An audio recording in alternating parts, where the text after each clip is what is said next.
mengajak pertemuan mahasiswa.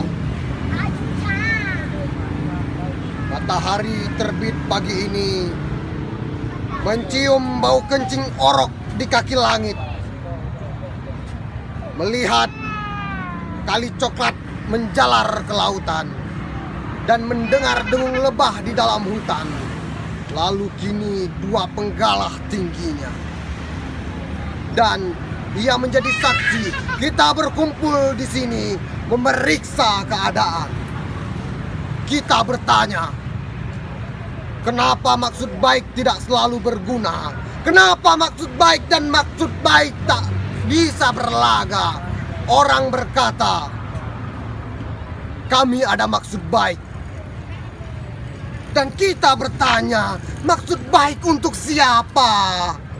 Ya, ada yang jaya, ada yang hina, ada yang bersenjata, ada yang terluka, ada yang duduk, ada yang diduduki, ada yang berlimpah, ada yang terkuras. Dan kita di sini bertanya, maksud baik saudara untuk siapa? Saudara berdiri di pihak yang mana? Kenapa maksud baik dilakukan, tetapi makin banyak petani yang kehilangan tanahnya?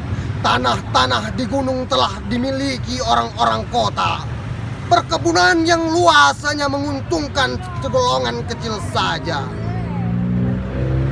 Alat-alat kemajuan yang diimpor tidak cocok untuk petani yang sempit lahannya.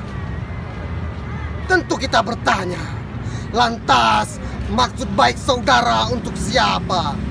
Sekarang matahari semakin tinggi, lalu aku bertahta juga di atas puncak kepala. Dan di dalam udara yang panas kita bertanya, kita ini dididik memihak kemana? Ilmu-ilmu yang melepaskan di sini akan menjadi alat pembebasan ataukah alat penindasan? Sebentar lagi matahari akan tenggelam. Malam akan tiba. Cicak-cicak berbunyi di tembok. Dan rembulan akan berlayar. Namun pertanyaan kita tidak akan berbeda. Aku hidup di dalam bermimpi. Akan tumbuh di kebun belakang. Dan hari esok matahari akan diterbitkan kembali. Sementara hari baru menjelma. Pertanyaan-pertanyaan semakin menjadi hutan atau masuk ke sungai menjadi ombak di samudra.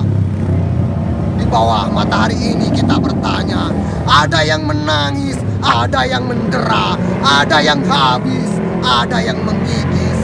Dan maksud baik kita berdiri di pihak yang mana?